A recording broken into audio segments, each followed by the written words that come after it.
Good evening everyone, and thank you LCA TPA for giving me this opportunity to speak on this forum. We should thank you that you are going to teach us. नहीं sir, ये मेरे लिए opportunity है, and thank you Reena ma'am, Sandeep bhaiya for all the support. And today we'll be discussing two heads of income, that is salaries and house property. So we'll be starting with salaries first. यार कागज दे दो, उसे note करते तो नहीं मगर फिर भी अच्छा लगता है। इधर हो गया, पीछे साहब आप भी साइन करो। करेंगे।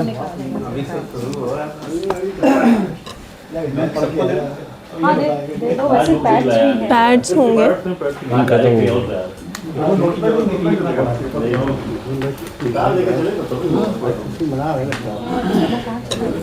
हाँ बहुत है 23 को 2 4 केस लगे थे। अच्छा मैं भी कर दूँ। बल्कि और आगे गुड गुड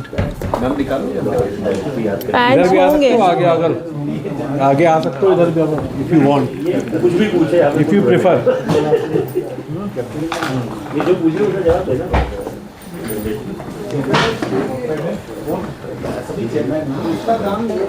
देख लो का जोड़। हाँ भाई हेलो आपको सीट की प्रैक्टिस है, ये पता है। साइलेंस शुरू करो अपने आप से बोलिए। So we are starting with salaries. This is the mapping of sections under the head salary. Section 15 in the old act relates to salary and it remains the same as section 15 only in the new act. And section 17 has been bifurcated in section 16, 17 and 18. And few of the clauses of section 10 and section 16 has been incorporated in section 19, which is deduction from salaries. That is in the tabular form, which I think is easier to read. And then there is section 89, relief on salary areas, which is now section 157. भाई सो इतना क्यों shift कर दिया? So section 89 भी अलग ही था, section 15 पहले और फिर तो उसको भी तरफ ले आए ना। 89 रिलीफ था, उसको इधर ले आए। उधर ले 157 हो गया। रिलीफ है ना, चैप्टर में आता है। चैप्टर 3 देखना पड़ेगा मुझे। रिलीफ में आ रहा है। Combine the sections chapter wise एक ही जगह पे लेके आनी थी। That's what they did with exemptions. Chapter 9 rebates and reliefs में ही है। रिबेट्स एंड रिलीफ्स में ही computing income tax for certain individuals, salaries वो सब एक अलग चैप्टर में। नहीं रिलीफ है ना, रिलीफ तो ये रिलीफ है ना, तो ये भी रिलीफ है, अलग उसको वहाँ ले गए। पहले आगे था इज डिफरेंट थिंग, क्योंकि अब जो उन्होंने किया है they have tried to compile all sections which are इधर-उधर स्प्रेड, जैसे 80G और 12A पहले इधर था, 32 में एक जगह एक साथ में कर दिया। इसमें कैटेगरी एक तरफ कर दिया होगा ना। किस कैटेगरी में बताइए? रिबेट्स एंड रिलीफ्स एक ही तरफ कर दिया ना सर। ये सारे सेक्शंस हैं। सेक्शन 16(1)(a स्टैंडर्ड डिडक्शन जो सेक्शन 19 में आ गया है, टेबल में आ गया है, तो सीरियल नंबर 2, सीरियल नंबर 1 इस तरह से उन्होंने कर दिया है। और ये section 10(10) gratuity, 10A commuted pension, 10A leave salary, ये वाले जो सेक्शन 10 वाले हैं ये इन्होंने सेक्शन 19 में ले आए हैं अंडर डिडक्शंस फ्रॉम सैलरी। और जो भी प्रोविजोज इसमें थे वो इन्होंने 19(2) में A-I में कर दिए हैं। एंड ये वाला जो सेक्शन था 10(5) लीव कंसेशन, सेक्शन 10(13)(a) जो HRA के लिए था, सेक्शन 10(14) वो सेक्शन 11 बन गया है शेड्यूल 3 में। तो जो सेक्शन 10 थे, इन द सेंस जो सेक्शन 10 थे एग्जेम्पशन। हाँ सर, बैकग्राउंड ले लिया ना, उससे वो अनरीडेबल हो गया। हाँ वो अनरीडेबल हो गया। सो ये वाला बैकग्राउंड। हाँ लाइट भी थोड़ी बंद कर दो, लाइट भी बंद कर दो बैकग्राउंड की वजह से वो चलो छोड़ो, so लाइट भी बंद कर दो। व्हाइट कलर में आप पढ़ते रहो सब समझ ये नहीं में करना चाहिए। एंड जो आपको अपनी एक पीपीटी भेजूंगा जो मैं पहले यूसी की किस तरह से मैंने पॉइंट ठीक, ओके सर। तो जो एग्जेम्पशन सेक्शन थे, जो सेक्शन 10 में थे, उनके क्लॉजेस वो सेक्शन 11 में आ गए हैं, रेड विद शेड्यूल 2, 3, 4, 5 एंड 7, जिसमें ये रेलेवेंट सैलरीज के लिए शेड्यूल 3।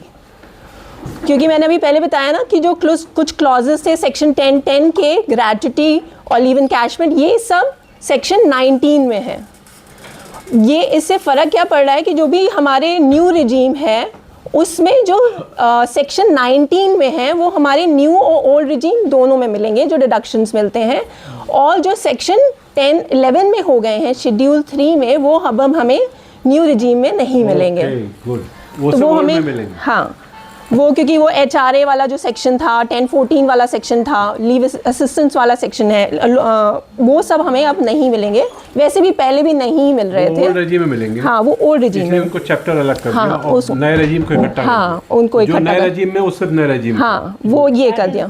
हाँ, कैटेगराइज कर दिया। हाँ, उन्होंने कैटेगराइज कर दिया। कंफ्यूजन खत्म हो गया ना, अब पूछे कि मिलेगा या नहीं मिलेगा। अच्छा ठीक, चैप्टर रुको रुको रुको, हाँ, उस चैप्टर में है तो मिलेगा, नहीं तो नहीं मिलेगा। इधर है तो ठीक, नहीं इधर तो है नहीं ठीक। That's good. हाँ जी, यही वाला इसमें वो एक्चुअली जो एग्जेम्पशंस थे, जो सेक्शन 10 के एग्जेम्पशंस थे, वो ब्रॉडली सेक्शन 11 में आ गए हैं, और जो सैलरी से रिलेटेड थे वो शेड्यूल 3 में है। लेकिन कुछ ऐसे एग्जेम्पशंस हैं जो उन्होंने सेक्शन 19 में कर दिए हैं, जो डिडक्शंस फ्रॉम सैलरीज हैं, जैसे ग्रेच्युटी कर दिया, स्टैंडर्ड डिडक्शन कर दिया है, वो सारे सेक्शंस आपने सेक्शन 19 में कर दिए हैं। ATC वगैरह भी इसी में होगा। सो 80C, हाँ, फिर वो तो शायद सेक्शन 10 में होगा या सेक्शन 11 में ले गए होंगे, शेड्यूल में ले गए होंगे वो। क्योंकि वो भी उसी से रिलेटेड हुआ है, सैलरी से। ये था provision for new regime and old regime and new act. तो इसमें यहाँ पे इन्होंने मेंशन कर दिया शेड्यूल 3 टेबल सीरियल नंबर 5, 6, 7, 8, 11, 17, ये सब आपको न्यू रिजीम में नहीं मिलेंगे। 12 और 13 ये सब HRA के हैं या लीव असिस्टेंस के हैं, और 1014 के सेक्शंस थे, वो हमें नहीं मिलेंगे। सिर्फ एक सेक्शन है, सेक्शन 19(1), जो हमारा प्रोफेशनल टैक्स का सेक्शन था, वो हमारा उसमें अब हमें न्यू रिजीम में नहीं मिलता है, ओल्ड रिजीम में ही मिलता है प्रोफेशनल टैक्स। नहीं, प्रोफेशनल टैक्स न्यू रिजीम में नहीं मिलता। सो ये यहाँ पे लिखा भी है 19(1) टेबल सीरियल नंबर 1, कह रहा है तो नहीं मिलता है। ये सीरियल नंबर 1 है प्रोफेशनल टैक्स का 16(3). मिलना चाहिए या नहीं मिलना चाहिए, ये इशू अलग है। एक्ट कह रहा है नहीं मिलेगा, नहीं नहीं तो फिर आप सुप्रीम कोर्ट, हाई कोर्ट जाएंगे, वहाँ पे की बात करिए आप फिलहाल। नहीं, वहाँ भी अलग नहीं जाएगा। नहीं नहीं, बाकी जो सेक्शन है वो इन्होंने फीस की जुगाड़ लगा ली अपनी। क्या चीज़? ये क्या हुआ? हाँ, 144 या ये जो छोटे मोटे इसमें क्या होगा, मोटा मोटा डायरेक्शन इस टाइप के जो अलग-अलग बाइफिकेशन। ये अलग अलग बाइफिकेशन है। मैंने सेक्शन 144 तो बहुत ध्यान से नहीं देखा कि अब नए एक्ट में क्या है। 3 और 19 जैसे नए प्रोविजंस हैं, ठीक है, न्यू एक्ट में। तो शेड्यूल 3 और 19 में आपके एग्जम्पशन डायरेक्शन चले गए, तो फिर बाकी जब बिकॉज़ ये कैटेगराइज कर रहे हैं ना अलग-अलग, तो ये एक्चुअली और भी है ना, 80G वाले डिडक्शंस और 80 वाले डिडक्शंस हैं, वो भी तो आपके न्यू रिजीम में कहाँ मिलते हैं? हाँ, तो वो आ जाएंगे ना इसमें, और बाकी जो लिखे हाँ, बाकी जो लिखे हैं। फिर I want to draw attention to gratuity section which is 10(10). अभी हमने क्लॉज 3 लिया है, पर अगर सेक्शन 10(10) की बात की जाए तो जो ग्रेच्युटी है वो एग्जेम्प्ट है for the central government employees and the state government employees, वो पूरी एग्जेम्प्ट है। लेकिन जो प्राइवेट सेक्टर एम्प्लॉयज़ होते हैं उनके लिए लिमिट दी गई है विच इज़ 20 lakhs। और वैसे जो PSUs हैं वो सेंट्रल गवर्नमेंट और स्टेट गवर्नमेंट में नहीं आते हैं। और यहाँ पे जो बात की जा रही है ये ग्रेच्युटी है for the private sector employees, जो 10(10)(3) में है। Any other gratuity received by an employee on his retirement or on his becoming incapacitated prior to such retirement or on termination of his employment, or any gratuity received by his widow, children or dependents on his death, certain subject to certain conditions, इनके लिए वो exempt है। लेकिन जब हम ये new section 19 लाए जिसमें ग्रेच्युटी हमने शिफ्ट किया, ये जो लाइन थी बाय हिज विडो, चिल्ड्रन और डिपेंडेंट्स ऑन हिज डेथ, ये मिसिंग थी। लेकिन फिर इसको आगे बढ़ा तो ये कहाँ ले गए, ये सेक्शन 11 जो एग्जेम्पशंस का सेक्शन लेके आए हैं, उसमें जो शेड्यूल 3 लाए हैं उसमें पॉइंट नंबर 38 में इन्होंने रेफ़र कर दिया है कि जो भी table number 19(1) table 3C to 6C gratuity का है, वहाँ पे ये लाइन मेंशन कर दी है, वाई हिज विडो, चिल्ड्रन और डिपेंडेंट्स ऑन हिज डेथ। तो मतलब यहाँ पे ना देके वो वहाँ से गवर्न कर दिया है उन्होंने। तो मेरा एक क्वेश्चन ये था कि अगर हमें ग्रेच्युटी मिल रही है, से अगर हमें विडो है उसको 25 लाख की ग्रेच्युटी मिल रही है, तो क्या total 25 lakh should be exempt, या जो ये लिमिट दी गई है 20 लाख की, सिर्फ 20 लाख ही एग्जेम्प्ट होना चाहिए? क्या वो 25 लाख एक कैपिटल रिसीट मानते हुए हम उसको एग्जेम्प्ट कर लें, या फिर हम 20 लाख जो इसमें लिमिट है वो ही एग्जेम्प्ट करें और 5 लाख टैक्सेबल कर दें in the hands of widow? जो 20 लाख की लिमिट एग्जेम्पशन की है, that is in the hands of employee. Mrs को जो मिल रही है वो एम्प्लॉय को नहीं मिल रही है। लेकिन सर उन्होंने सैलरी क्या होता है ना, gratuity in connection in leave of the employment of the husband है, तो इसलिए जो ये मिल रही है उसके but the wife is not the employee. तो मेरे ख्याल से एग्जाम्पशन में 20 लाख का लिमिट नहीं आनी चाहिए, उसके लिए 25 लाख की पूरा एग्जाम्प्ट, इसलिए 25 लाख पूरा एग्जाम्प्ट होना चाहिए। लेकिन सर उन्होंने 19 में जब डाला तो उन्होंने लिखा ये कि any gratuity computed as per the provisions of section 19(1), और 19(1) में उन्होंने लिमिट वहाँ स्पेसिफाई की है। नहीं, 19(1) क्या कहता है? 19(1) पढ़ो, 19(1) पढ़ो, 19(1) पढ़ो जरा सा। वाजपेयी देखो सिंपल आवाजें बुलंद पढ़ना। नहीं, शेड्यूल 3 में पढ़ना पड़ेगा। शेड्यूल, और इन लीव अरे 19(1) पढ़ने तो दो। शेड्यूल 3 खोलना पढ़ो। हाँ, क्या उसको कैपिटल सीट माना जा सकता है? बात की पहले इधर कैपिटल रिसीट नहीं नहीं इन कनेक्शन नहीं, एक बात ना देखो, ध्यान से सुनना। डेथ के बाद वाइफ के हैंड को जो मिल रहा है वो यही लिखा है, मैं बता रही हूँ। In her hand, that is what the issue. वो उस पर ही मैं बात कर रहा हूँ, ये उसको किसी और पर्पज से नहीं मिल रहा, because of the employment of her वो अलग बात है, वो अलग बात है, वो अलग बात है। और 19(1) उसमें एक सर्कुलर भी था, लेकिन 19(1) पढ़ो। हाँ, under the head salary calculated after making the deductions in respect of sums of nature mentioned in column B of following table, sir actually ये exceeding the amount as mentioned in column C thereof. ठीक, in case of salary income, In case of salary जब आप assess कर रहे होंगे, salary income निकाल रहे होंगे, तब आपको ये लिमिट लेनी है, ठीक है ना? nature of किस हेड में जाएगी? amount of deduction. ठीक है ना? तो अब ग्रेच्युटी जो वाइफ को मिल रही है वो क्या इसमें कवर होगी इस लिमिट के लिए? रेफर क्यों किया गया है फिर? नहीं सर, एक ये सर आगे थर्ड नंबर पे दे रखा, death cum retirement gratuity received as referred to in subsection 2G entire amount. एक और चीज है, वो तो 2G तो एक्चुअली सेंट्रल गवर्नमेंट एम्प्लॉयज के लिए है। 2G जो रेफर कर रहे हैं वो सेंट्रल गवर्नमेंट एम्प्लॉयज के लिए। कम रिटायरमेंट, डेथ कम रिटायरमेंट का मतलब है वो, अगर आप देखें वाइफ को अगर मिल रही है तो डेथ पर ही मिलेगी यार, उसके बाद ही मिलेगी। कह रहे हैं कम रिटायरमेंट का मतलब अगर रिटायरमेंट हो रहे तो इसको हस्बैंड को मिलेगी, हाँ, एम्प्लॉय को रिटायरमेंट हो रहा है तो एम्प्लॉय को मिलेगी, उसके लिए टैक्सेबल है। कम रिटायरमेंट यानी ये उसी लाइन पर ही पढ़ना पड़ेगा जिस लाइन पर रिटायरमेंट है, उसी लाइन पर डेथ आएगा। ये वर्डिंग 19(1) में नहीं है। सर 19(1) में एक्चुअली 38 में लिखा है एनी ग्रेच्युटी कंप्यूटेड, इन्होंने ये शेड्यूल 3 में लिखा है any gratuity computed as per the provisions of section 19(1) table serial number 3C to serial number 6C, फिर eligible persons any widow children और dependents on death of any person, conditions are nil. Conditions are nil, no condition. No condition है तो फिर limit कहाँ रह गई? नहीं sir, लेकिन यहाँ पे लिख दे रहे हैं any gratuity computed as per provisions, तो प्रोविजंस 19(1) में उन्होंने कंडीशन दे दी है, पढ़ लो उसमें Actually उसमें लिखा है कि computation as in 91। तो 19(1) में दिया हुआ है। 20 लाख ही आएगी। पॉइंट ये कह रहा है। दूसरा अभी जो और सेक्शन 6 19 में क्या लिखा है। अगर हम इसे हटा भी दें तो जो सेठ साहब का पॉइंट है ये कहना है कि हस्बैंड और वाइफ का दोनों का कैरेक्टर अलग अलग है, वो एम्प्लॉय था, ये एम्प्लॉय नहीं है। इनकम फ्रॉम सैलरी तो ये इन्होंने 19 दिया हुआ है जहाँ पे इन्होंने ये प्रोविजंस दिए हुए ये हैं। बात हम लोग को पहले समझनी पड़ेगी। If it is in leave of employment तो उसका कैरेक्टर सैलरी का ही रहेगा, हाँ तो सैलरी कह रहेगा, इसीलिए if it is in लिeu of requirement, but employment के लीव पे ही तो मिल रही है एम्प्लॉयमेंट के लीव पे थोड़ी ग्रेचुटी मिल रही है। और क्यों मिल रही है? वाइफ को मिल रही है, वाइफ इज नॉट एम्प्लॉय। अरे इसीलिए मिल रही, डेथ कम रिटायरमेंट।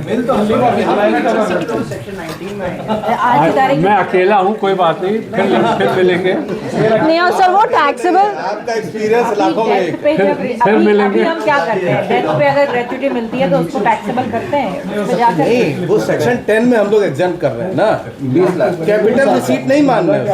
20 कैपिटल शेर साहब का कहना है rather it is a capital receipt. और 5 लाख जो हमें नहीं मिल रही वो इनकम फ्रॉम अदर सोर्सेज में टैक्सेबल होगी। It is income but exempt. Family pension को भी कहाँ मांगना है? सो 5 लाख जो नहीं है वो हम इनकम फ्रॉम अदर सोर्सेज में टैक्सेबल करेंगे। फिलहाल ऐसे ही लग रहा है, लेकिन ये लग रहा इनका है जो नहीं, कहना है अगर वो कहीं नहीं कर रही है तो टैक्सेबल ही नहीं है फिर। एक सर्कुलर भी है इस पे, तो टैक्सेबल ही नहीं। लेकिन वो सर्कुलर 1990 का है, इनकम फ्रॉम अदर सोर्सेज वो ग्रेजुअसली पेमेंट की बात करता है। Study it again, let us study it again. मेरे ख्याल से still I am saying it is non taxable in the hands of wife. One point, ये लेट्स से कि जो पहले पेंशन रिलेटेड पॉइंट्स होते थे गवर्नमेंट एम्प्लॉइज का, let's we are in let's say 2004 and 5, तो उसमें हस्बैंड की डेथ पे गवर्नमेंट एम्प्लॉइज की स्पाउसेस को पेंशन मिलती थी। अभी मिलती है। अभी मिलती है, वो टैक्स सैलरी नहीं होती। Family pension from other sources, income other sources में आती है। पे स्पेसिफिक है फैमिली पेंशन, ग्रेच्युटी नहीं है, वो फैमिली पेंशन है।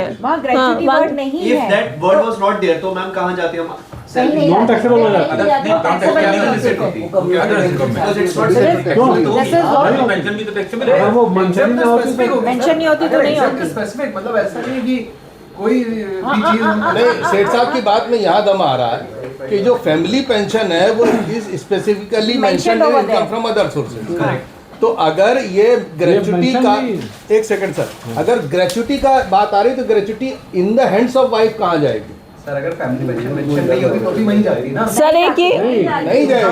Income from no, it would not have been taxable. अच्छा कहाँ जाती अरे पंकज जी आ गए, अरे ये तो यही बताएं। नहीं होता सर एक ये सर्कुलर भी है, लेकिन ये ग्रेजुअसली पेमेंट के लिए है। Income from other sources is not a sir बताइए। Suppose आगे जो नहीं means, है, उसमें डाल देंगे। No, ma'am has to be specific. Other sources में वही जाएगी जो लिखा है जो उसमें, लिखा है। 6(1) के साथ बाकी नहीं जाएगी। अगर कि वो कोई अगर कहीं और फॉल नहीं करती देन इट विल फॉल। ये है। ऐसा नहीं है, इनकम पहले तो इनकम हो, हाँ इनकम हो, दैट इज पहले देयर। इनकम हो।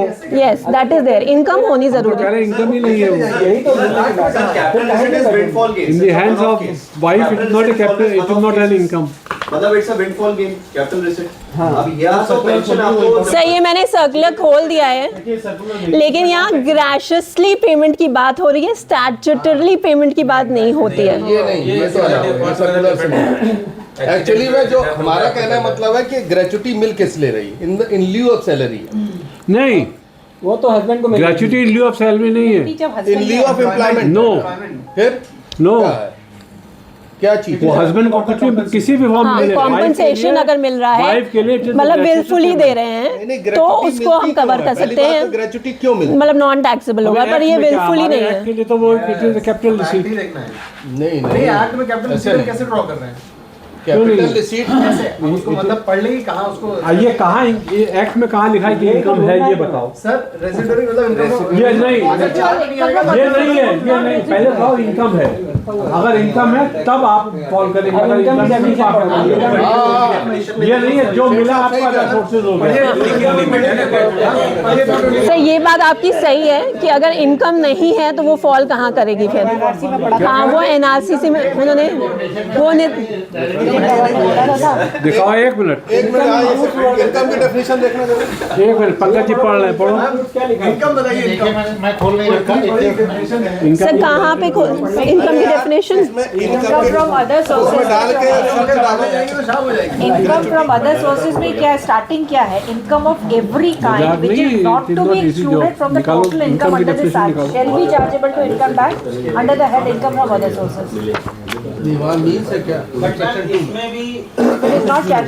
मैं तो पुराना पढ़ रही हूं। इनकम तो सेक्शन 4 में देते हैं ना वो लोग स्पेसिफाई। बात तो मेरी बात है। बात तुम्हारी सही है। बाकी आ रहा है ग्रेच्युटी डेफिनेशंस में नहीं होगा। ऑफ इनकम और वही तो पढ़ते हैं। और दूसरा बात आ रही है कि अगर ये इनकम है तो इन कनेक्शन विद सैलरी हम लगा सकते हैं कि एम्प्लॉय के हैंड में तो इनकम है, ठीक है, वाइफ को मिल रही तो क्या है? मिली क्यों रही है? हम कह रहे हैं अगर वाइफ को भी मिल रही तो Income legal heir के रूप includes- में मिल रही है ना। से इनकम इंक्लूड्स ये है। क्यों मिल रही है उसको? एक मिनट, इनकम मैं की इनकम definition। की definition, income includes profits and gains, dividend, voluntary contribution receive by registered non profit organisation and association referred to in schedule 3। वो बहुत लंबी वो तो बहुत लंबी है, पर I think profits and gains, dividend, voluntary contribution, then एक minute, the value of any benefit or perquisite, then any capital gains, any profit and gains of business, any winnings, some received by the SSE from his employee as contribution to any provident fund. Sum receive by employee, नहीं बेकार है, नहीं इसमें नहीं आएगा। भाई हमें नहीं दिख रहा, हमें हम So इसमें नहीं दिख रहा है। आई एम स्टिल डाउटफुल कि it is non taxable in the hands of wife. Ma'am income की So जब पूरी नॉन टैक्सेबल होगी, पूरी होगी, पूरा 25 लाख जो मिलेगा वो पूरी नॉन टैक्सेबल होगी। वाइफ को जो मिलेगी पूरी नॉन टैक्सेबल होगी मेरे ख्याल से। This is what I still feel. Please research more next time and we will discuss. I have some reservation, लेकिन मैं फिर भी मैंने कोई केस लॉ भी नहीं मिला इस तरह का जो ग्रेच्युटी से रिलेटेड हो। I have also reservation but I think I am on the right track. हाँ, मुझे क्योंकि वाइफ को भी क्यों मिल रहा है, वाइफ को क्यों मिल रहा है उसका रीजन है। Other post अगर जिसका रीजन नहीं है वो कैपिटल रिसीट में जाता है। like earned leave, encashment of earned leave, they will also be capital receipt. नहीं, वो तो इन कनेक्शन अरे वो लिखा हुआ है यार, वो स्पेसिफिक लिखा हुआ है, वो सैलरी में डिफाइंड है, वो तो इसलिए इन कनेक्शन विद जो है एम्प्लॉयमेंट वो सैलरी में डिफाइंड है। यहाँ पर जो बात आ रही है, हम तो फिर भी दिमाग में ये आ रहा है कि ये इन ल्यू ऑफ सैलरी है क्योंकि इन कनेक्शन विद एम्प्लॉयमेंट है और उसको एज ए लीगल हेयर मिल रहा है, और एज ए लीगल हेयर मिल रहा है तो फिर आई थिंक आगे बढ़ो, उसको डिस्कस किया जाए। पंकज जी कुछ गलत हम सोच रहे हैं कि सही सर आप कुछ ये पहले ध्यान डालेंगे। सुनना है। वो पढ़ रहे हैं। वो पढ़ रहे हैं तो आगे बढ़ो, आगे बढ़ो।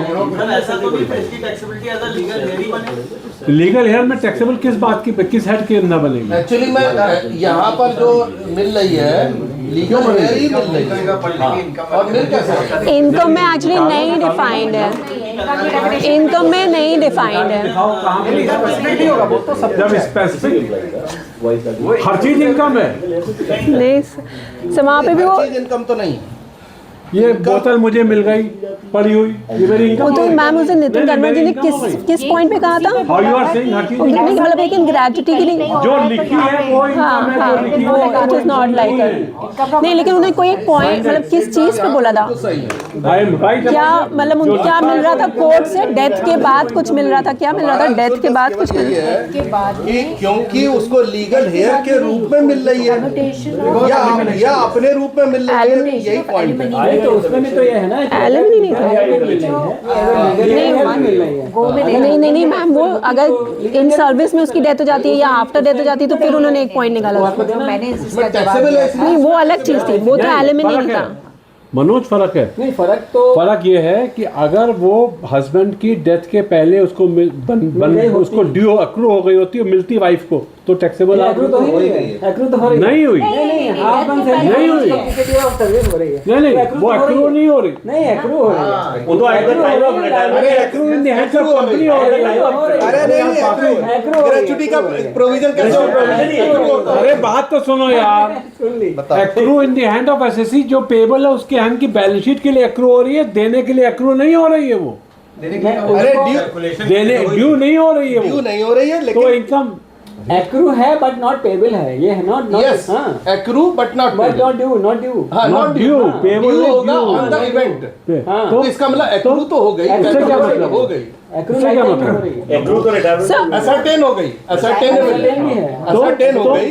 तो इसका तो मतलब वाइफ को मिली तो इनकम कैसे वाइफ को? अरे मेरे भैया सुन तो लो, हस्बैंड में जोड़ लो, एक मिनट, हस्बैंड में जोड़ लो तो सामने आएगा, वाइफ में कैसे इनकम बन जाएगी फिर बताओ मेरे को। अच्छा इनका कहना है मतलब एज ए लीगल हेयर अगर कर रहे हैं तो हस्बैंड में जुड़ जाएगी। जोड़ लो, तुम जोड़ सकते हो तो मना कौन कर रहा है? जोड़ लो, अगर जोड़ सकते हो, अगर डिफाइन हो तो जोड़ लो। ग्रेच्युटी वाइफ में क्यों जोड़? ग्रेच्युटी हस्बैंड को नहीं मिलती है एट द टाइम, वो उसमें वो वाइफ को अपने हक के में मिलती है। अगर हम देखें तो ग्रेचुटी एक्ट में भाई भी ये कैसे जुड़ जाओगे जाएगी? तो डेथ कम रिटायरमेंट है, तो डेथ पर फिर वो उसके अपने हक में मिल रही है, हस्बैंड के बिहाफ पे नहीं मिल रही, तब तो बात ही तो इसीलिए यहाँ पलट जाएगा। तब सेठ साहब आप करेक्ट भी हैं, लीगल हेयर करेक्ट हो सकते हैं, अभी he is also भी है करेक्ट हो सकते हैं, उन्होंने वही दिया है, करेक्ट हो सकते हैं। उन्होंने वही दिया है, हमारा पेड़ निकाल पाओ सर कह रहे हैं ये को करेक्ट हो सकते हैं। बीज तो उन्होंने लग रहा है बोला कि अब वो थोड़ी सी कहानी है जो नहीं, हमने है। हमारी खुद की एनालिसिस से इनके स्टार्टिंग जो वर्डिंग है वो ये कह रहा है कि income of every kind which is not to be पर इनकम नहीं है ना, इनकम की डेफिनेशन में इनकम में आ रहा है कि नहीं? अरे अक्षर बात खत्म, इनकम पहले बताओ कहाँ है, यही तो मैं कह रहा हूँ। वहाँ इनकम पड़ी थी। नहीं कहते ना 93H के देखो 93 एज सर नए एक्ट में ओल्ड एक्ट में? नए एक्ट में 93 अरे पुरानी बात नहीं करते हैं, चलो 93H 1H देखो। कहीं लिखा है स्पेसिफिक तो ठीक है, I am wrong, otherwise I am correct. Nature of gratuity is referred to नहीं, नहीं, ये तो 19(2G) received on the death of the वो जो सेंट्रल गवर्नमेंट वाली है सर 2G इसमें नहीं है। ये तो 93H ये है यूनिट लिंक्ड इंश्योरेंस पॉलिसी। नहीं नहीं 93H ना, 93H तो जी में हमारी सेंट्रल गवर्नमेंट वाली जो अरे सिविल 93 सर्विस H कह रहे हैं सेठ। for income in the nature of gratuity as referred to in section 19(2)(g) received on the death of the employee the entire amount. अगर Deductions. अपने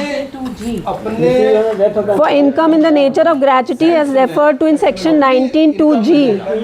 लेकिन सर ये 19(2)(g) तो सिर्फ सेंट्रल गवर्नमेंट एम्प्लॉय वाली बात कर रहा है, सिर्फ वो तो पूरी नॉन टैक्सेबल है। न्यू जो यहाँ ये कह रहा है 2G, तो 2G में तो सिर्फ सेंट्रल गवर्नमेंट वाली बात हो रही है। देखिए अब इसका अगर हम एनालिसिस दूसरे पार्ट पे हाय। देखें, ये तो इम्प्लाई के लिए लेट आए हो तुम्हें लस्सी नहीं मिलेगी और फंस गए थे फिर ठीक। लेकिन सर फिर उन्होंने यहाँ वर्ड क्यों ऐड किया बाय हिज विडो चिल्ड्रन और डिपेंडेंट्स ऑन हिज डेथ? ये वर्ड जोड़ने से मतलब इससे क्या उसका एक्सटेंशन नहीं हो रहा है, अभी निकालना नहीं, एक्सटेंशन नहीं हो पाएगा। इन्होंने जरा सोचने के लिए मजबूर कर दिया है, ये उसके अपने हैंड्स में उसको अगली बार सोचेंगे ना, आगे तो बढ़ो। पानी अरे भाई आगे बढ़ो यार, तुम आप बहुत टाइम बर्बाद करते हैं। हाँ अभी 27 स्लाइड मैं दिमाग में थोड़ा वो सा बहुत खलल वैसे क्रिएट कर रहा हूँ। जो ये था वो यही था। Next फिर उसके बाद डिडक्शंस ऑन सैलरी जो ये क्लॉज 2 ऑफ सेक्शन 16 था, ये मुझे क्लॉज कहीं भी नए वाले एक्ट में नहीं मिला। क्या चीज़ है फिर से बताना। This is a deduction in respect of any allowance in the nature of an entertainment allowance specifically granted by an employer to the SSE who is in receipt of salary from the government, a sum equal to 1/5 of his salary exclusive of any allowance, benefit or other perquisites of 5,000 rupees whichever is less. अब ये खत्म हो गया है ये entertainment allowance वगैरह? Sir new act में नहीं है, ओल्ड में तो है था और अभी भी है। एक मैंने केस किया है इस पर, मुझे याद आ बहुत ज्यादा नहीं है, इस वजह से हम लोग का 5,000 रुपए। वो 5,000 रुपए हैं तो इसलिए पहले भी नहीं है, अब सब नए रेजिम में जा ही रहे हैं। ये बाद में शायद 5-5 हज़ार वाला है, पहले तो ज़्यादा था। क्योंकि वो 16(1)(a) और 3 तो ले गए, सेक्शन 19 में ये कहीं नहीं ले गए। तो ये खत्म हो गया ना। हाँ खत्म ही हो गया, न्यू एक्ट में तो खत्म हो नहीं गया, है। आगे बढ़ो। एक्ट को कम भी तो करना था। यार संदीप समझ लो यार, फिर बाद में तुम ही से पूछेंगे। ये समझे ये बताओ भैया, से ये रिवीजन इन metro city classification HRA calculation के लिए उन्होंने 4 सिटीज और ऐड कर दी हैं, which is Hyderabad, Pune, Ahmedabad and Bengaluru. अरे अभी लखनऊ बहुत पीछे है वाजपेयी। और नाम नहीं, जब योगी जी को बोल दो कि डंडा लगाएं मोदी जी को कि लखनऊ को ऐड करें। किया जाएगा फिर। सर पहले नोएडा आएगा, उसके बाद से पुणे तो कर दिया बात करो संदीप तुरंत। और नाम भी चेंज कर दिया, जो बहुत टाइम से नहीं चेंज थे, बॉम्बे कैलकाटा चल रहा था। पुणे से तो बेटर हमारा लखनऊ है। पुणे से बेटर है, पुणे की ये इकोनॉमी तुम्हारी लखनऊ की इकोनॉमी 1/10 नहीं होगी, इंडस्ट्रीज 1/10 नहीं होगी। अरे तो छोड़ो, उसके बाद तो है। ये mapping of income tax forms हैं। अब हमने जो पुराने फॉर्म्स इतने याद कर लिए थे, अब हमें नए फॉर्म्स याद करने की ज़रूरत है। तो फॉर्म 16 जो फॉर्म 130 हो जाएगा, और 12B और 12BA जो हम लोग लेते थे डिटेल्स सैलरी हेड्स की, वो फॉर्म 122 है। एंड फॉर्म 24Q जो भी TDS का होना है वो फॉर्म 138 हो गया है, फॉर्म 27Q नॉन रेजिडेंस तो नहीं है अंदर? नहीं सर, मैंने पढ़ा तो कोई ऐसा चेंज नहीं मिला। हमें अब फॉर्म तो अभी हम लोगों ने देखे ही नहीं है। फॉर्म्स आ गए 26Q यार सैलरी से कनेक्टेड नहीं है, तुम सैलरी से कनेक्टेड के अलावा मुझसे मत पूछा करो। यूज करता रहता है। बैठा राधिका इनको चुप करा लिया तो हो गया काम। ये ट्रिक क्वेश्चन था, सही आंसर मिला। ये कंपैरिजन ऑफ टैक्स रूल्स हैं जो हम लोगों ने 2A, 2B, 2BA, 3 रूल 3 ये सब जो पढ़ा था वैल्यू ऑफ परक्विजिट्स वो रूल 15 हो गया है। तो ये मेन रूल्स हैं। अच्छा, रूल्स भी सारे चेंज हो गए? हाँ सर, रूल्स भी सारे चेंज हो गए, भी हो गए, कल नोटिफाई भी हो गए, कल नोटिफाई भी हो गए। ये एक बात अच्छी हुई, अब लोगों को टेलीफोन पे बताना नहीं पड़ेगा। टेलीफोन आए कह दो भैया नया एक्ट आ गया, पढ़ के बाद में बात करें। हाँ वही तो, ये हमने भी तो शुरू से यही कर रखा है। ये हमारा QR कोड है।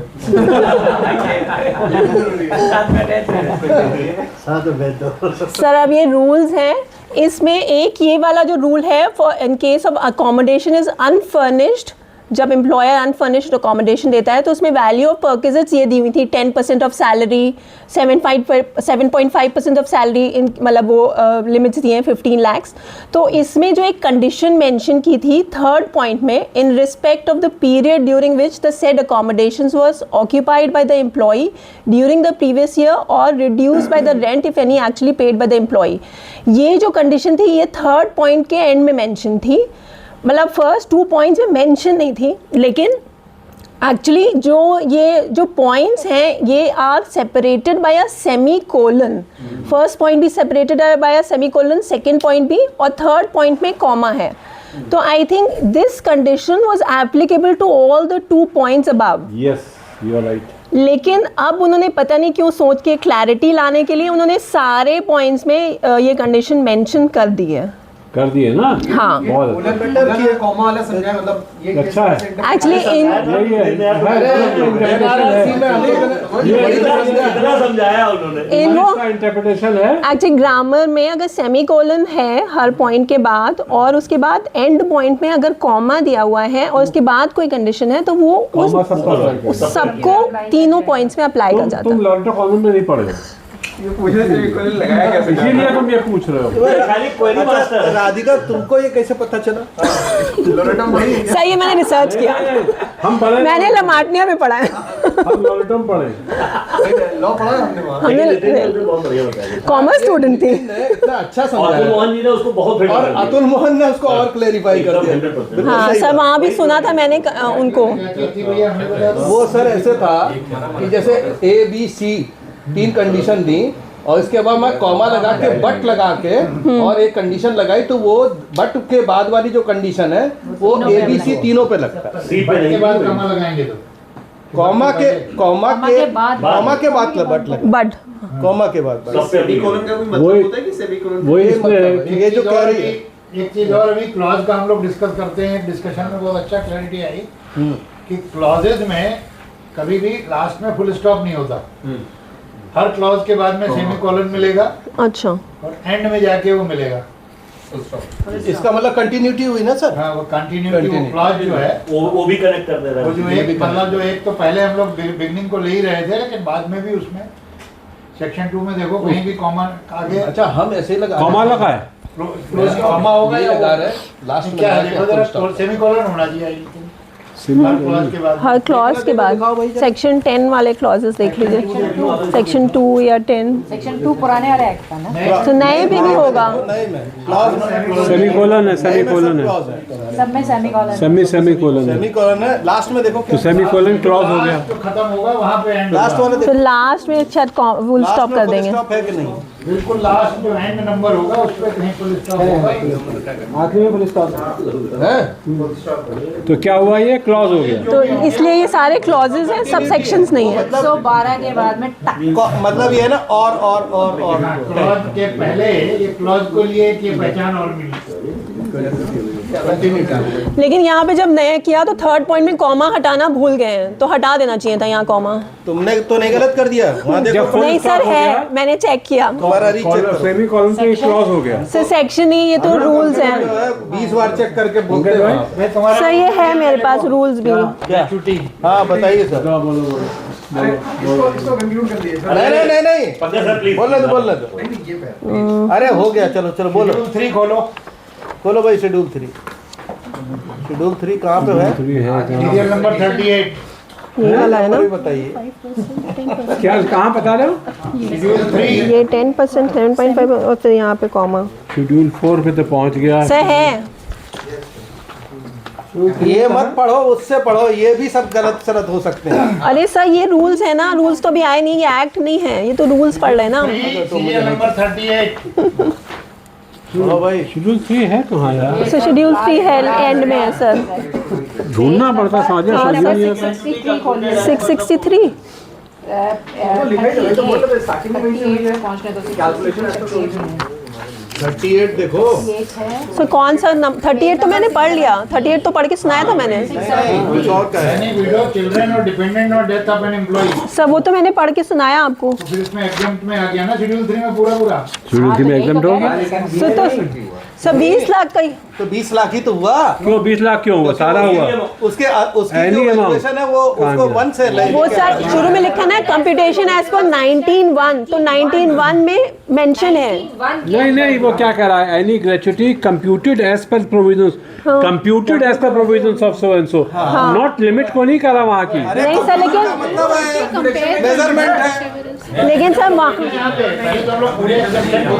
अरे तो सर लिमिट है ना 20 लाख तक की मिलेगी। 25 में से 20 सर कंप्यूट में यहाँ उन्होंने लिख भी दिया है ना, ये 19 है, 3C बता रहे हैं वो, C ये है सर, वो 3C बता रहे हैं, तो 3C में तो उन्होंने लिख दिया है amount being minimum of actual gratuity receive amount specified by the central government. Wife को हमको ग्रेच्युटी मिल रही है। सर ये है मैम 19 सेक्शन में जाइए तो ये 3C है सेक्शन 19 में, ये C ये है इनकी बात में बड़ा दम दिखाई है।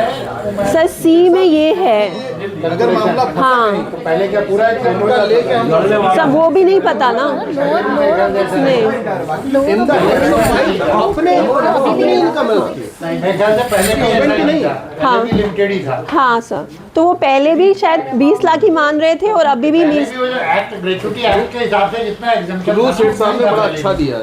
और अभी भी वही है, यस तो वेरी गुड। अभी भी वही है। आप वो यहाँ अभी C से लेकर के 6C तक है और वो सारा ग्रेच्युटी का है ना मैम, एक सेंट्रल गवर्नमेंट का हो गया, फिर उसके बाद ग्रेच्युटी एक्ट वाला हो गया। पहले भी वो टैक्सेबल है ना। आप वैसे मान सकते हैं 20 लाख की लिमिट है, वो 19 में नहीं दी है, दी हुई है, नीचे दी हुई है। अरे दी है amount specified by the central government, और जो ये वाला कहते हैं gratuity receive by gratuity act, वहाँ पे खुद ही स्पेसिफाई किया है 20 लाख रुपए। भाई घर में थोड़ा ये चलाओ, पहले दोनों चीजें एग्जाम्पशन लिए वो डिडक्शन में ले गए, तो अदर देन एम्प्लॉय के लिए एग्जाम्पशन में रखा है। हाँ तो अदर देन एम्प्लॉय अगर देखा जाए तो ये भी बहुत बड़ी रिलीफ है। तो एग्जाम्पशन तो एग्जाम्पशन है, नहीं तो 20 लाख लेकिन रेफर तो 19 को कर दिया ना। इनकम ही नहीं है वो, एग्जाम्पशन तो क्या इनकम नहीं है। पहले इनकम में तभी तो एग्जाम्प्ट हुई। अरे 19(1) में दो चीजें, एक है कि आप कैलकुलेट करेंगे इस मेथड से, एक पर उन्हें स्पेसिफिकली क्या है 19C, C में आपका कैलकुलेशन ही आ रहा है मिनिमम ऑफ दिस। वो पहले भी था मेरे ख्याल से। हाँ पहले भी था। और इनकम को जो अगर इनकम नहीं होती तो हमारे income not to be included in total income में क्यों होता? वो है वो लगे हैं हो जाए। चलो आगे बढ़ो, अगली बार डिस्कस करेंगे यार, इसको ये इशू हम समझ नहीं पा रहे। लेकिन ये रिसर्च पॉइंट करेंगे। है। सो किसी की रिटर्न नहीं भरी जिसकी ऐसा आया हो, इसका क्या हुआ? किसी का अगर रिटर्न भरा हो ऐसा कि टैक्सेबल किया हो या नहीं किया हो, इसकी बात हो रही है। तो वही ग्रेच्युटी वाली। अगर ग्रेच्युटी किसी की विडो को मिली हो, उसको टैक्सेबल किया हो, ऐसा किसी ने किया क्या?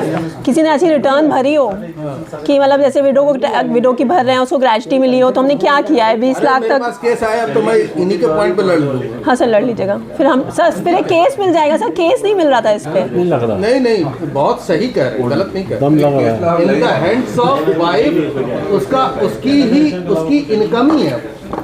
हैंड्स ऑफ वाइफ चलो लगा बता, आगे बढ़ो यार, आगे आगे बढ़ने दो भैया, आगे तो बढ़ने दो उसको। ओन राइट है, हेलो हाँ सर, आगे बढ़े। इन हर ओन राइट।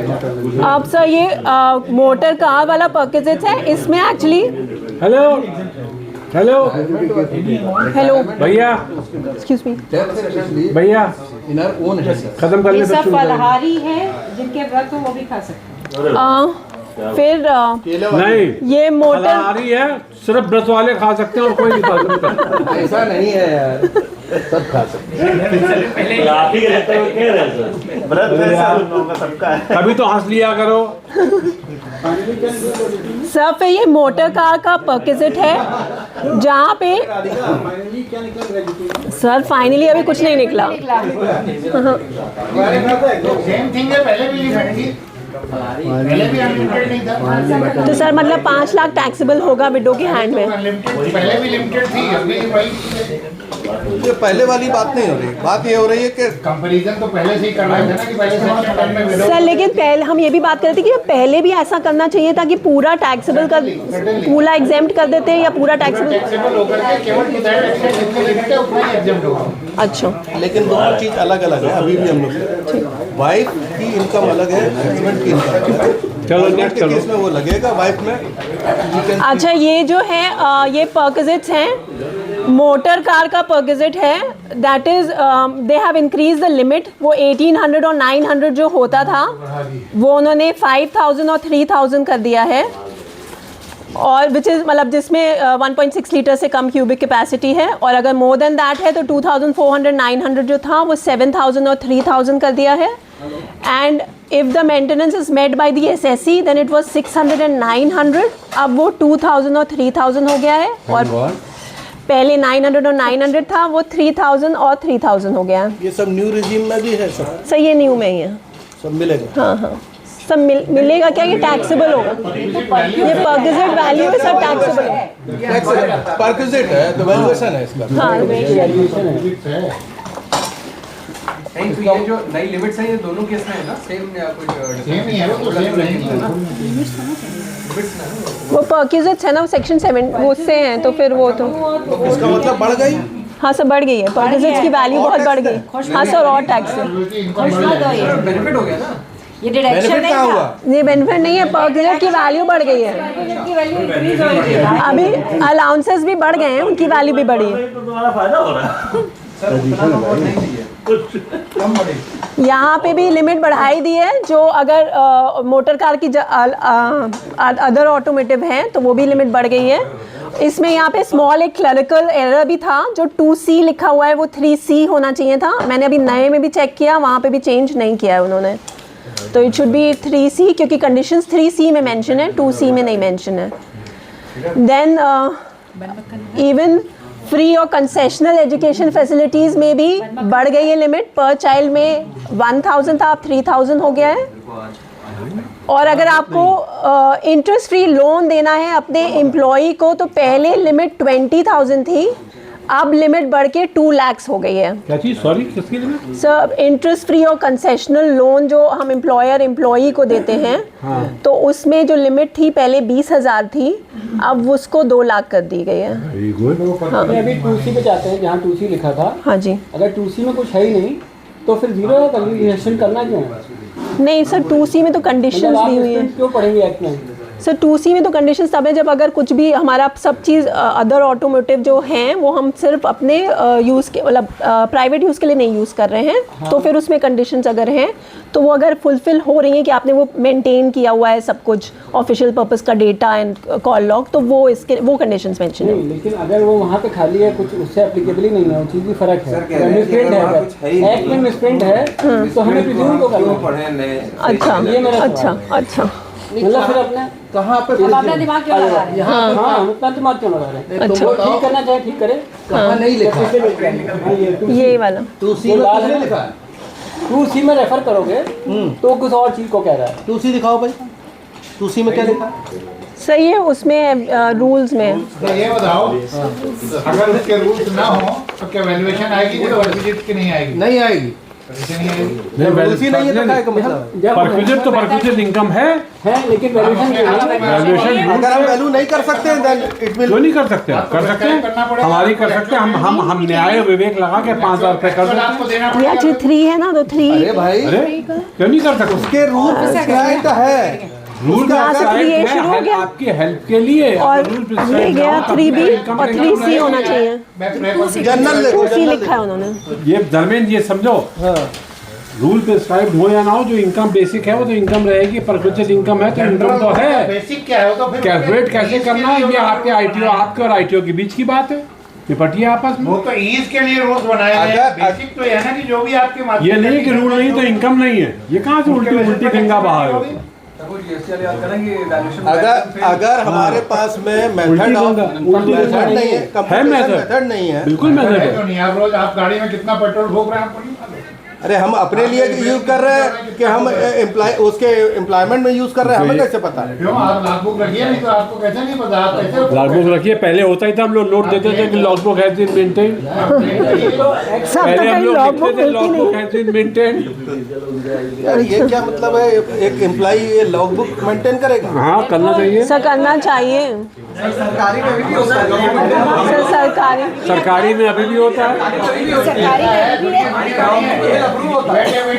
पकड़े गए अगर आप रूल देखिए, रूल में अभी भी प्रिस्क्राइब्ड है। हाँ सर है, मेंटेन करना है। हाँ सर है, इसीलिए तो वही रूल जो मेंशन है वो 3C होना चाहिए, वो 2C क्या लिखा है इसमें पढ़ो जरा। सर 3C में ये लिखा है, if the employee claims that the motor vehicle is used solely for official duties or that the actual expenses for running and maintaining the employee owned motor vehicle for official purpose exceeds the deductible amount mentioned in table, he may claim a higher amount for official use. In this case, the value of the perquisite will be the actual amount of expenses paid or reimbursed by the employer minus the higher amount attributed.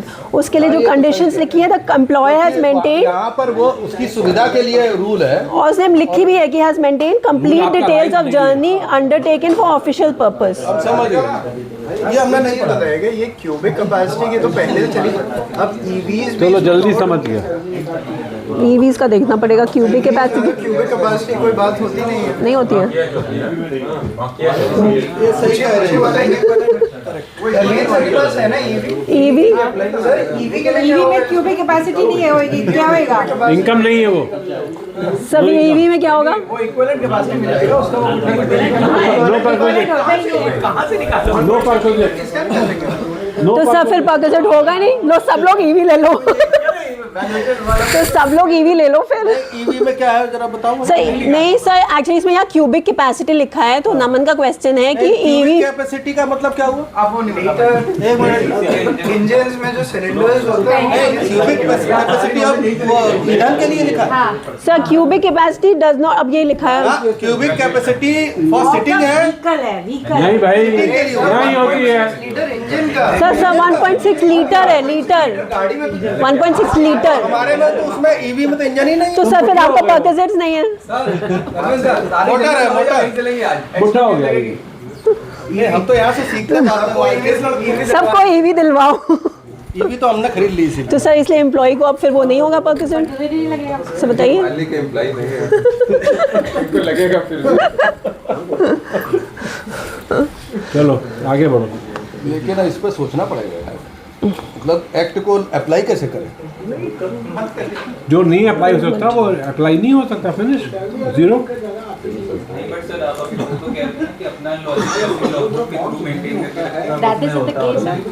अगर act कह रहा है और उसके बाद उसका provision नहीं है निकालने का, वो मतलब रूल की बात नहीं है। रूल में रूल नहीं कहीं नहीं रहा कि लेकिन एक्ट कह रहा है। यहाँ पे अलग हो गया। यहाँ एक्ट नहीं कह रहा ना कि एक्ट हुआ। यहाँ कैपेसिटी की बात कर रहा है। जो कह रहा है इस कैपेसिटी की होगी तो परक्विजिट होगा। हाँ, ये समझो ना, अगर कैपेसिटी प्रिस्क्राइब्ड है for the purpose of perquisite valuation, वही नहीं है तो वो सेक्शन फेल। ऐसा है।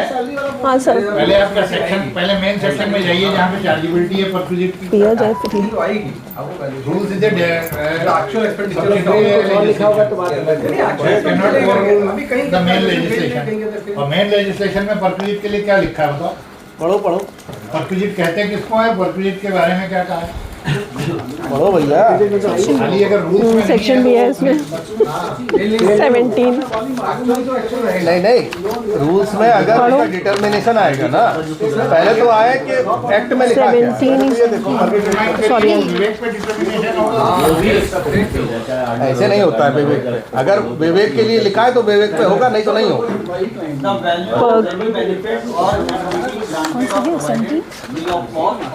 वो पूरा ही पढ़ना है ना। हाँ 17 for the purpose of part perquisite includes. इसका मतलब है कि वो एग्जॉस्टिव डेफिनेशन हुई। इन फॉलोइंग केसेस लिखा है केवल। सर केस में अगर फॉल्स ये कहाँ पढ़ रहे हो चेतन? 17(1) तो ये ना for the purpose of this part perquisite includes the value of any include है तो कवर वो नीचे एग्जांपल लिस्ट है फिर वो क्लासेस है ना अलग अलग। नहीं तो एग्जांपल है इंक्लूड लिखा तो फिर वो एग्जांपल हो गए। मतलब ऊपर हंड्रेड भी छोड़ तो रहेगा ईवी वालों को। इंक्लूड्स के अलग बाद में फिर क्या लिखा है ये पता। सर इंक्लूड्स के बाद में लिखा है the value of rent free accommodation provided by the SSC by the employer. फिर वैल्यू ऑफ एनी अकोमोडेशन, फिर से value of any benefit or annuity granted और प्रोवाइडेड फ्री ऑफ कॉस्ट और at a concessional rate in the following cases है। वो तो खैर अलग चीज़ है। The value of any specified security, the value of any other benefit or amenity at may be prescribed, the value of any other benefit or amenity as may be prescribed. यही है यहाँ आ गया the value of any other benefit or amenity as may be prescribed. यही तो है 2 का ही ये तो 1 का ही पड़ा ना। हाँ 2 का ही Any expenditure incurred by the employer for the use of any vehicle for journey by the SSC from his residence to his office or other place of work, ये तो expenditure की बात होगी ना, ये नहीं है। लेकिन इसमें आ सकता है ई में जो एनी बेनिफिट तो लिखा है। हाँ प्रिस्क्राइब का मतलब क्या है? अगर प्रिस्क्राइब ही नहीं है तो वहाँ तो प्रिस्क्राइब फिर नहीं होगा। ऊपर इंक्लूड से पहले लेंगे। अरे इंक्लूड से तो लेंगे, लेकिन जब प्रिस्क्राइब ही नहीं है तो हम वैल्यू कैसे करेंगे? सबको पीकी बिला रहे हो ना। ऐसा नहीं है यहाँ पर कि हमको हर चीज का जो है वैल्यूएशन ऐसे करना है वैसे करना है, ये नहीं होता। एज में भी प्रिस्क्राइब, एज में भी प्रिस्क्राइब। वाले में इंक्लूड स्टार्टिंग से है, फिर उसके नीचे इन्होंने एक लिस्ट दे दी कि इस वाले में इस तरह से इन्होंने। अरे तो लास्ट में बता दिया ना, एज में भी प्रिस्क्राइब। उसके लिए उन्होंने ये कहा कि इंक्लूड का मतलब कंक्लूडेड में ये इंक्लूड कर लेंगे, लेकिन इसका जो वैल्यूएशन करेंगे वो प्रिस्क्राइब किया जाएगा। और प्रिस्क्राइब में है नहीं। तो परक्यूजेड है बट प्रिस्क्राइब में है नहीं। परक्यूजेड है लेकिन वैल्यूएशन 0 हो जाएगा। हाँ वैल्यूएशन 0 हो जाएगी। इंडेटरमिनेट है, जीरो नहीं कहेंगे। हाँ इंडेटरमिनेट है तो माना जाएगा 0। डिटरमाइंड हो सकती है। नहीं हो सकती। आप कैसे करोगे? जैसे आप उसका क्या कॉस्ट ऑफ एक्विजिशन जिसका डिटरमिनेट नहीं होता क्या हुआ था? यही तो निर्णय हुआ था। नहीं होगा, ये नहीं होगा। जब तक आया फेल कंप्यूटेशन प्रोविजन फेल। हमने तो क्योंकि स्टैंड लगाया हुआ था मॉडल सोल्यूशन। ये सभी बता दें कि फाइनली सब कुछ होने के बाद अगर कंप्यूटेशन प्रोविजन ही फेल हो जाए तो भी कोई इनकम नहीं बनेगा। भैया दूसरा भी है सर, अभी हाउस प्रॉपर्टी भी है। हाउस प्रॉपर्टी भी है। तुम आगे बढ़ो ना। हाँ सर इसमें सर जब यहाँ पे free food and non alcoholic beverages देता है from employer to the employee, पहले लिमिट जो उन्होंने थी कि नॉन टैक्सेबल वो 50 रुपीज़ पर मील थी। Now they have increase to ₹200 per मील। लेकिन उसमें एक फर्दर प्रोविज़ो पहले रूल्स में था कि अगर वो फ्री फूड और नॉन अल्कोहलिक बेवरेजेस का वाउचर देता है और वो न्यू रिजीम में जाता है तो वो जो 50 रुपीज़ का उसको मिल रहा था वो नहीं मिलेगा। लेकिन अब वो नए वाले उसमें उन्होंने नहीं लेके आए हैं वो ये चीज़, मतलब दोनों रिजीम में उसको 200 रुपीज़ पर मील का एग्जेम्पशन मिलेगा। प्रोविजो हटा दिया। हाँ वो जो फर्दर प्रोविज़ो है वो हटा दिया उन्होंने। तो ठीक है ना, 200 रुपए पर ठीक है, फ्री है बस। पहले मतलब वो न्यू रिजीम नाश्ते के अलावा पहले नहीं, पहले वो 50 रुपीज़। और अगर आप अपने एम्प्लॉयज़ को कोई गिफ्ट या वाउचर देते हैं, पहले उसकी लिमिट 5000 रुपीज़ थी, वो अभी उन्होंने बढ़ा के 15,000 कर दी है। 15 सर 15। अच्छा तो ये बताओ, ये कह रहे हैं चाय नाश्ते के अलावा मतलब अलग से अगला आइटम लिखा था ना उसमें, टी एंड स्नैक्स। बी और सी दो थे ना उसमें 2 आइटम थे, अगला ये चले गए। तो सही बात करो यार। सर वो फर्दर प्रोविजन सिर्फ पेड वाउचर के लिए था, सिर्फ टी और स्नैक्स तो सर मिलते हैं प्रोवाइडेड ड्यूरिंग वर्किंग आवर्स, तो वो टैक्सेबल नहीं होते, वो परमिटेड नहीं होते। ये लिखा बी में, सर भी लिखा है क्या बी पढ़ो ना। टी और snacks provided during working hours, हाँ ये तो ये नॉट अप्लाई टू टी और स्नैक्स में स्नैक्स। मतलब सब समोसा वगैरह सब एवरीथिंग। हाँ सर। आपके वर्कर सब आए उसमें। क्यों स्नैक्स में क्या आप snacks में जो है- तंगड़ी कबाब क्यों नहीं आ सकता? नहीं उसमें नहीं है, क्यों नहीं आएगा स्नैक्स में? वो फूड में है। What is definition of snacks? हाँ स्नैक्स देखो भाई डेफिनेशन। धर्मेंद्र सर बिल्कुल वैसा ही कह रहे चलो आगे बढ़ो, आगे बढ़ो, आप आगे बताओ भाई कहाँ लिखा है, वो कहता सर ये सर ये 2 न्यू रूल्स उन्होंने ऐड किए हैं, रूल 17 और रूल 19। ये पहले एक्चुअली एक्ट में थे कि अगर आपको कोई परक्विजिट एमिनिटी और बेनिफिट दिया जा रहा है और किसी की सैलरी अब पहले 50,000 थी, अब 4 लाख कर दिए, कि अगर किसी की सैलरी 4 ही लाख है तो वो वैल्यू ऑफ बेनिफिट और परक्विजिट नहीं माना जाएगा। मतलब इसमें जो इन्होंने दिया था इसका कि मतलब 4 लाख सैलरी रखो और 40 लाख रुपए की परक्विजिट दे दो।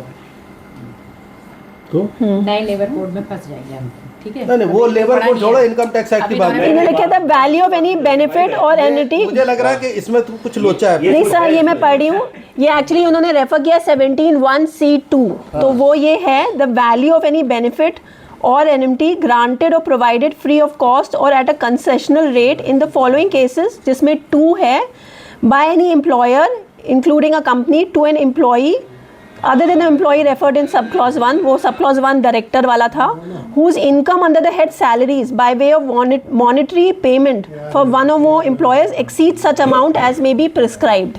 तो वो अमाउंट पहले प्रिस्क्राइब्ड 50,000 था और अब वो रूल में ले आए हैं और उसको 4 लाख कर दिया है उन्होंने। वाजपेयी इसमें तो लोग टैक्स प्लानिंग कर लेंगे, लेकिन इसमें कुछ होगा सर, ऐसा नहीं होगा। मुझे तो ये मुझे लग रहा है ये थोड़ा सा ऐसा नहीं होगा, डेड ब्लैंक लग रहा है ये। by a company to employee who is the value of any benefit or annuity granted or provided free of cost or at a concessional rate in the following cases by any employer including a company to an employee other than employee referred to in sub clause 1, वो तो sub clause 1 कहता है by a company to employee is the director thereof, whose income under the head salaries by way of monetary payment for one or more employers exceeds such amount as may be prescribed। तो पिछली बार prescription 50,000 था, अब 4 लाख है, तो अब इसमें वो planning कर सकते हैं। तो दिख रहा है सब इसमें फिर मैम पहला पॉइंट तो लिया जाएगा कि 1C और 1E दोनों हैं। 1C में भी वो एनी बेनिफिट और एमनेट अगर कोई प्लानिंग सपोज करना भी चाहे तो फिर वो ई में कवर, तो फिर वो ई से कैसे बच पाएगा? ई से कैसे, the value of any other benefit on MTS में बी प्रिस्क्राइब्ड। नहीं तो जब एक मिनट सुनो, एक चीज ये चीज बताओ, जब यहाँ पर कह रहा है कि वो वैल्यू 0 हो जाएगी तो उसमें कंसेशनल भी आ रहा है, फ्री और कंसेशनल दोनों है, तो कंसेशनल में भी 0 मानी जाएगी और फ्री में भी 0 है, तो फिर तुम्हारा और जो तुम्हारा क्वेश्चन है कि उसमें बाकी परक्विजिट में कैसे आएगा, जब ये तो लिख तो दिया इसने। नहीं इन्होंने उनको कवर करने के लिए लिखा है। बात चल रही थी कि सैलरी मॉनेटरी टर्म्स में वो 4 लाख बस 4 ही लाख लेगा, और परक्विजिट्स बाकी जो है वो लेता 12 लाख लेगा। तो जो बाकी की सर जो परक्विजिट्स हैं जहाँ पर स्पेसिफाइड है कि रेंट फ्री एकोमोडेशन है या एनी अदर एकोमोडेशन वाली परक्विजिट्स है, जहाँ स्पेसिफिक है यहाँ पर एनी अदर है, क्या है यहाँ यही कह रहे हैं सर, यहाँ ये है क्या? एनी बेनिफिट और एनी बेनिफिट हम एनी तो सारे कवर हो जाएंगे, सारे एनी बेनिफिट सारे फ्री ऑफ कॉस्ट प्रोवाइड अगर सर वो यहाँ पे कवर हो रहे हैं तो फिर ई भी एनी बेनिफिट की बात कर रहा है, वो भी एनी अदर बेनिफिट लिख रहा है। भैया मेरे अगर ये वाला ओवर पावर कर जाएगा बाकी और में, क्योंकि ये एनी बेनिफिट यहाँ कह रहा तो दैट इंक्लूड्स एवरी बेनिफिट। लेकिन इसमें ऐसा सर ऐसा होगा नहीं, मेरे को भी कोई चीज एक्सप्रेसली अगर प्रोवाइडेड है नमक में दाल उसके बाद बाई चांस एनी बेनिफिट लिख बाई चांस धर्मेंद्र सर की बात हो 4 लाख सैलरी देकर 40 लाख रुपए की, हाँ तो वो ये तो 4 लाख नहीं ऐसा नहीं है, under the head salary 4 lakh की सैलरी देने अंडर द हेड सैलरी। हाँ तो सैलरी में ही बात कर रहे हैं। अब हम अनरीजनेबल सही value of any benefit 4 lakh की मॉनिटरी उसको वो जो है जो उसमें स्पेसिफाइड है परक्विजिट्स। और उसमें एचआरए नहीं हो रहा है, सब शामिल होके एनी बेनिफिट लिख रहा अरे वहाँ भैया ऐसे नहीं है, सैलरी के अंदर खाली सैलरी कैसे थोड़ी पढ़ रहा है? होता ये तो पढ़ रहा है। ऐसा है, ऐड सैलरी के ऐसा अंदर है, तो सभी अभी कुछ क्या आएगा। क्या लॉ है सैलरी का, ये बताओ। उसमें परसेंटेज जुड़ती है। जुड़ेगी तो फिर 4 लाख जो है, जो अभी भी स्पेसिफाइड कैटेगरी है, उसमें कौन सी वाली परसेंटेज हटती है? ये पहले था कि नहीं था? अच्छा, पहले 50,000 था लिमिट। जो चीज कहीं डिफाइन नहीं कर पा रहे हो उसको समझो। ऐसा है, केवल लिमिटेड एस्पेक्ट में कुछ परक्विजिट जो हैं वो केवल हायर वैल्यू के लिए जुड़ती थी, बाकी के लिए नहीं जुड़ती थी। उस हायर वैल्यू की 50,000 की लिमिट 4 लाख कर दिए। चाहे तो चाहे कितनी भी सैलरी हो, सबको जुड़नी ही सबको जुड़नी। जुड़ेगी। अब वो लिमिटेड कहाँ से आएगी? लेकिन ये इसमें अदर नहीं लिखा ना वर्ड, किसमें? इस वाले इसमें Income लिखा हुआ from है salary। The value of any benefit और तो ये सैलरी में वर्ड उन्होंने बेसिक में थोड़ी लिखा है। इसमें अदर वर्ड नहीं लिखा। बेनिफिट और एमिनिटी नहीं है HRA। अदर लिखा है Benefit सर HRA वैसे भी पर्क्स में नहीं आता है। Value of rent free accommodation, this is not a benefit. Sir आगे बेनिफिट बढ़े। की डेफिनेशन कहीं पे है इसमें? नहीं सर, आगे बढ़िए। फिर सर देखिए हम क्या माने? बेनिफिट का मतलब हम जनरल पार्लेंस में माने? आज आप जजमेंट मत कीजिए। एक मिनट, इसका मतलब तुम ए और बी तुम्हारे लिए कोई मतलब नहीं है, सी इंडिपेंडेंट हो गया आपने में। नहीं, सील तो 4 लाख वालों को कवर करने के लिए किया है ना, तो इंडिपेंडेंट तो है ही है, इंडिपेंडेंट तो है ही है। मतलब this is specific to benefit to exempted नहीं, 4 लाख से कम बात। केवल बेनिफिट और एमिनिटी अभी भी यही है कि कुछ बेनिफिट और एमिनिटी जो प्रोवाइडेड फ्री ऑफ कॉस्ट हैं, उसको एक केवल स्पेसिफाइड एम्प्लॉइज के केस में वो ऐड होती है। पहले ये शायद रिसर्च हम लोगों ने ना करी। हाँ sir, explaining sir actually planning कर सकते हैं और पढ़ सकते हैं। पहले हम लोगों ने सैलरी पढ़ते ही नहीं थे, हम लोग सिर्फ बिजनेस इनकम पढ़ते थे। वही नहीं करेगा, वो एक्टिव नहीं करेगा। इसमें सेठ साहब हम गलत कहाँ बोल रहे हैं? पंकज जी तो अपनी कहानी बता रहे हैं। ई पढ़िए, ई सर यहाँ पे ये सब पढ़ा है। एक लाइन मिस हुई है सर। क्या? एक्चुअल में पिछले वाले में जो पुराना एक्ट है उसमें जहाँ पर लिखा है 1 or more employers bracket close comma, वहाँ पर एक लाइन कॉमा के बाद लिखता है exclusive of the value of all benefits or amenities not provided for by way of monetary payment comma, फिर लिखता है एक्सीड्स 50,000 रुपीज।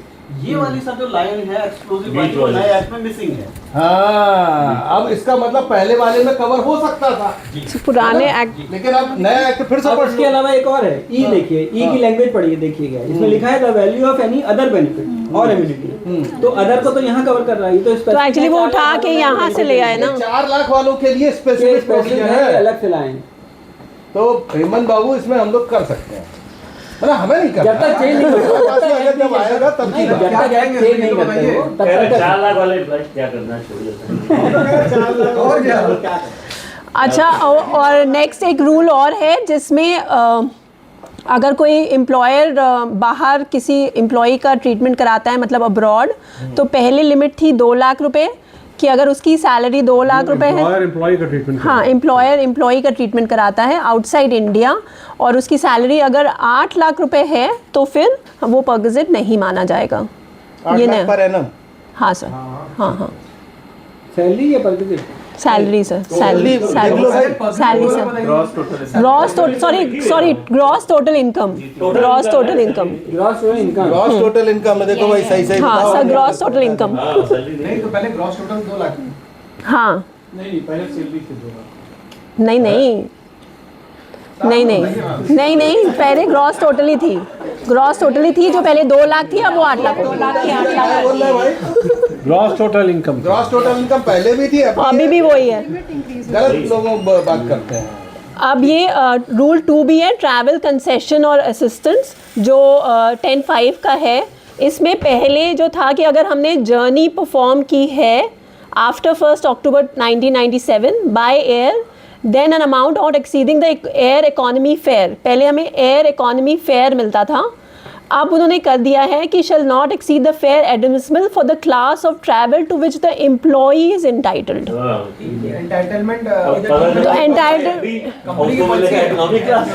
तो मतलब एमडी को बिजनेस क्लास भी मिल सकता है। Entitlement is as per the company policy, not prescribed. As per the company policy, entitlement मतलब मैनेजमेंट जो डिसाइड करे, आई थिंक।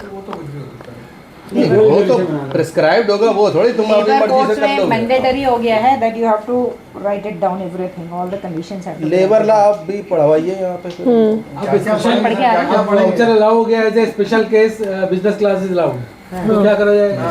So तो allowed? नहीं वो उसके लिए कुछ ना कुछ रूल होंगे। क्यों भाई? भैया मुझे पकड़ के मारना नहीं, यह बताओ पार्टनर अगर खर्चा करता है जो सैलरी जिसको मिलती है उसमें भी एग्जम्पन मिलना चाहिए बाहर जाने वो नहीं है, एम्प्लॉय नहीं है। क्या है वो? पार्टनर है, बिजनेस पार्टनर सब वो तो ओनर है, सब वो ओनर है। For the purpose of taxation only.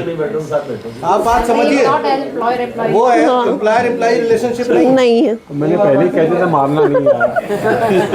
Sir को चाहिए। अदरवाइज बिजनेस भी नहीं। और इसमें एक चेंज और है कि where no recognise public transport system exist.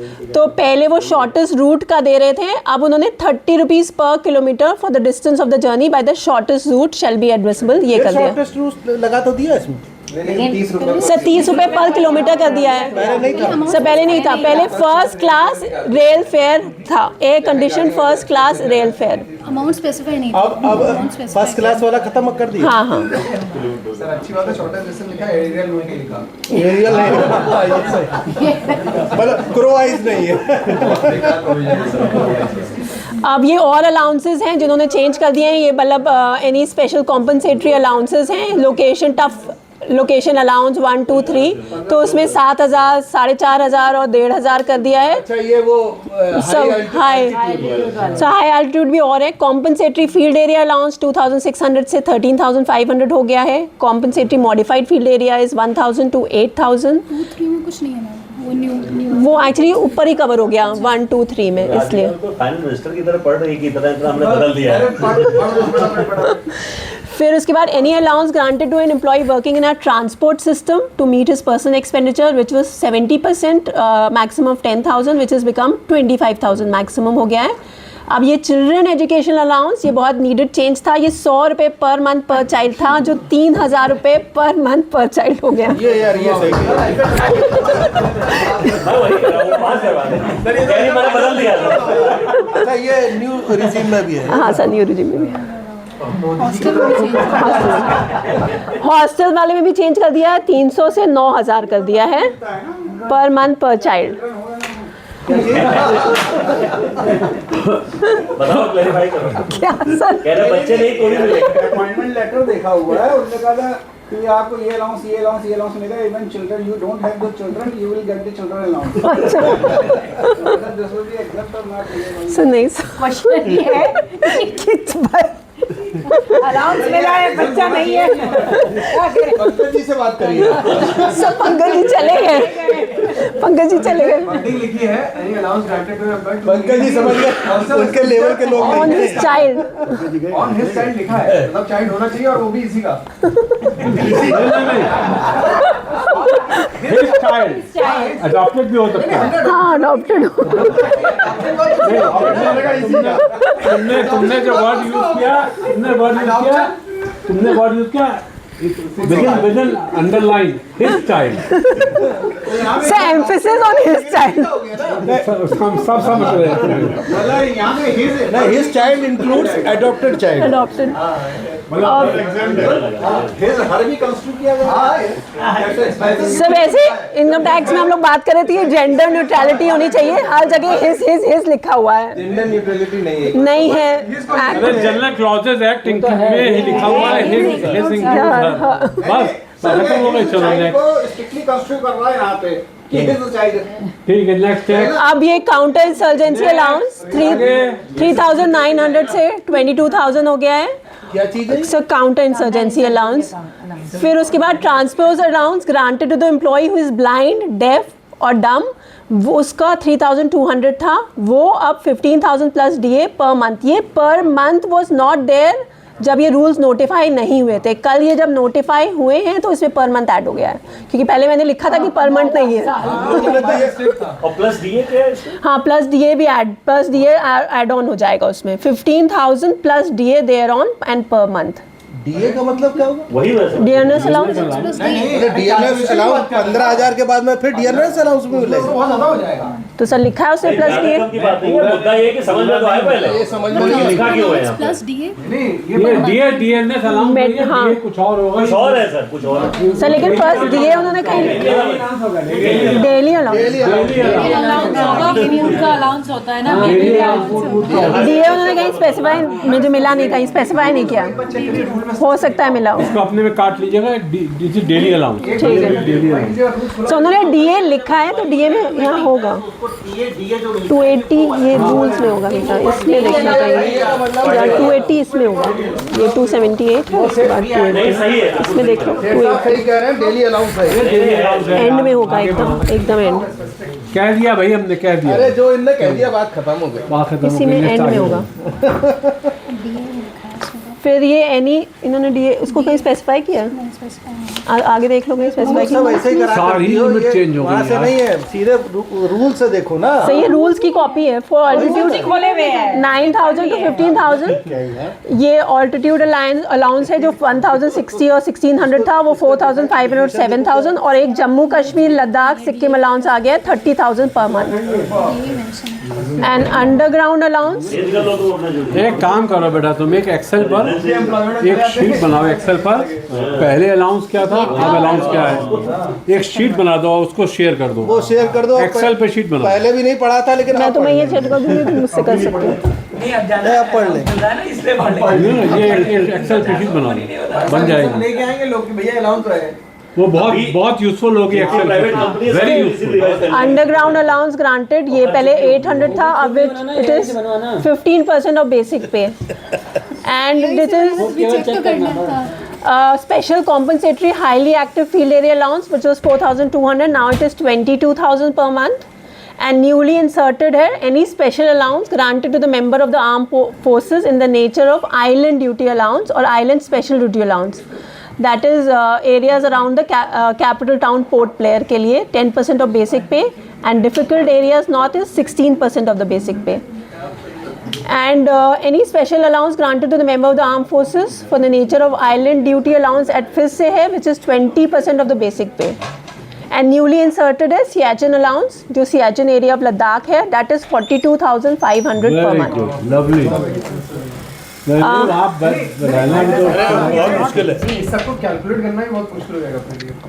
अरे कहाँ मुश्किल हो जाएगा, सीधे उसमें डालना, आईटेक्स में सब वो कह तो रहे हैं हेमंत जी, कह रहे करना तो उसी को है सब। अच्छा, ये दैट इज द ना वाजपेयी जी ने कि इन लोगों की तो सैलरी पूरी पूरी मतलब आर्मी का आप बताओ, स्पेशल अलाउंस की आप बात कर रहे हो, आप उनके विडो की टैक्स कर रहे हो, आप उनकी सैलरी को टैक्स कर रहे हो, इतनी डिफिकल्ट एनवायरनमेंट में वो काम कर रहे हैं, बहुत डिफिकल्ट। जो सियाचिन में पोस्टेड है या लद्दाख, क्या मतलब उसकी तो सैलरी टैक्सेबल वो अपनी लाइफ दांव पे लगाए बैठा हुआ है, आपकी सिक्योरिटी दे रहा है एवरी डे। और जितने बॉर्डर एरियाज पे जितने भी होते हैं उनके तो चाहे नेचुरली होनी हो, चाहिए। चाहे आपका सियाचिन में हो, चाहे आपका नॉर्थ ईस्ट में हो, जितने जो बॉर्डर एरियाज में जितने भी टफेस्ट एरिया जो भी है। that is the end of salaries. Now we come to house property. House property बहुत ज़्यादा नहीं है, 2-3 स्लाइड्स ही हैं। थोड़ा सा पढ़ता है ना, मीटिंग है हमारी। अभी हम कर लेते हैं। अरे रुको यार, बात करने दो। सर इसमें एक सेक्शन 23 जो अब सेक्शन 21 हो गया, उसमें एक 6 बजे खत्म करना है, 6 बजे तक खींचे इसको।